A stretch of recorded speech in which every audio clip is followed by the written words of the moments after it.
যার অন্তরে মরণের ভয় নেই, মরণের চিন্তা নাই, সে মানুষটা মনে করে আমি সবসময় এই পৃথিবীতে বেঁচে থাকবো, আমি মরবো না। সেই মানুষটাই কি করে জানেন? হুম? সেই মানুষটা কি করে? মানুষটাই মানুষের জোর দস্তি করে, জোরাজুরি করে মানুষের অর্থকে লুট করে নেয়।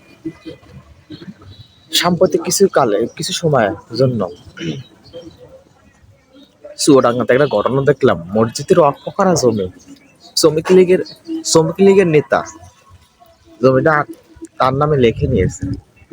চিন্তা করলাম এইটা কোন শয়তান? কারণ আমি তো শয়তান দেখিনি, এটাই হচ্ছে সবচেয়ে বড় শয়তান। আর আমি তো এখন পর্যন্ত শয়তান দেখিনি। শয়তানটা যদি দেখতাম ঠিক ওর মতনই হইতো। মসজিদের অক্ষ করা জমি, কেউ কি ওইখানে শুধু মসজিদের অক্ষ করা নামে না, ওইখানে মসজিদের নামে তো অক্ষ করা দেওয়াই আছে। এখানে মাদ্রাসা দেওয়া আছে, মাদ্রাসার নামে অক্ষ করা দেওয়া, অক্ষ মানে মাদ্রাসার নামে মসজিদের নামে জমিগুলো লিখে দেওয়া আছে। তো সেই জমি যদি কোনো মুসলমান, হোক শ্রমিক লীগ, কৃষক লীগ, তাঁতি লীগ, এই লীগ সেই লীগ, এসব লীগ ঠিক আর চলে না, এগুলো সব গেছে গা, টেলিভিশন গেছে গা। এখন তাদের তাদের তাদের কোনো অস্তিত্বের শূন্যই না হয়। তারা বিভিন্ন সময় এক কথা বলে, আবার নাকি দেশে আসতে চায় তাদের নেত্রী, দেশে আসতে চায়, তা আসুক, দেশে আসুক। গতকালকে দেখলাম মামুনুল হক সাহেব একটা বক্তব্য দিচ্ছে যে আপনি দেশে আসার পায়তারা করেন না, আপনার ধরে আনে আপনার বিচার করা হবে। মামুনুল হক সাহেব কথাটা বললো। তো দেশে ঢোকার চেষ্টা, বসে থাকাই ভালো। অন্যদিকে দেখতাম যে ওই দেশের সরকার আমাদের যে গরুরে যেভাবে চুম্মাচাটি করতেছে, যেভাবে পালতাছে রুমের মধ্যে লইয়া, গরুরে লইয়া। চিন্তা করলাম এইটা আবার কি জিনিস?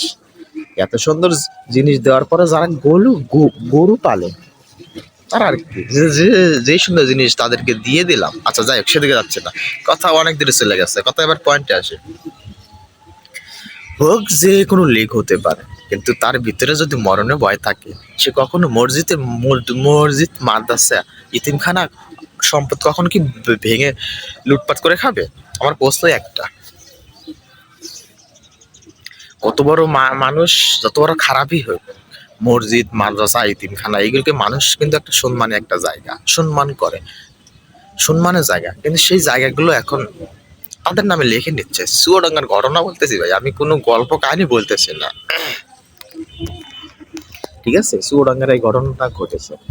তো চিন্তা করলাম, আমি তো কত শয়তান দেখছি, দেই নেই, কিন্তু হেডেই মনে শয়তানের মতোই হইল। কারণ যারা মসজিদের মাদ্রাসার জন্য আত্মসাৎ করে, আর সে যেই এলাকায় ঘটনা ঘটেছে ওই এলাকায় কি কোনো লোকজন নাই? তারা তো এখন গোলালো, এই পাশ থেকে ওই পায়ে যাবে, ওই পাশ থেকে এই পায়ে আসবেন না। তাদেরকে প্রতিরোধ করার মতো কি এলাকার কোনো লোকজন নাই? তাদের তো পাওয়ারহীনতা ভুগছে এখন। তাদের কোনো অর্থ ক্ষমতা, বল হোক আর অপপ্রয়োগ ক্ষমতা প্রয়োগ হোক, কোনোটাই তো তাদের কাছে আর নাই। তো এই সবকিছু সংস্কার হলো আমাদের দেশে, শুধু কিছু কিছু এখন অনেক জায়গায় মাদ্রাসা, মসজিদ, এগুলো একটু কেমন যেন সে আগের মতোই রয়ে গেল। যদি এইগুলোকে যদি সংস্কার করা হয়, তাহলে এইসব শ্রমিক লীগ, এই লীগ সেই লীগ, এগুলো কোনো অস্তিত্ব থাকবে না, এগুলো মাটির সাথে মিশে যাবে।